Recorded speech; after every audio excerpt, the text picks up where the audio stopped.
এটা বিশ্বাস। এটা রিসেন্টলি কি হয়েছে, একটা মুসলিম বুড়ি একদিন একটা আয়না নিয়ে এসেছে মন্দিরে, আর পূজারীকে বলছে, প্রভু এই আয়নাটা আমি ভগবানকে দিব, ভগবান কাছে নিবেদন করবো। তো পূজারী জিজ্ঞাসা করছে, কেন তুমি ভগবানকে দেবে এটা?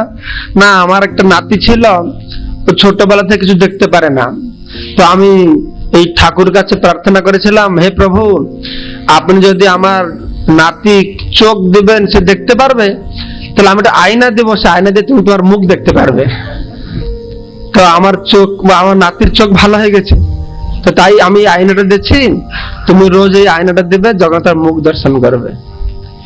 তো এটা থেকে আমি চিন্তা করে দেখি, দেখো ভগবান, ভক্তবৎসল ভগবান, ভগবান কার নিয়ন্ত্রণে আছেন, কার প্রতি কৃপা করেন, যে নিমস্বর সরল, এ কোনো দীক্ষা পায় না, মুসলিম কি খায় কি নাই তার কোন ঠিকানা নেই, কোনদিনে তো মঙ্গল আরতি আসে না, 16 মালা জপ করে না, তো তার প্রতি ভগবান কৃপা করছে।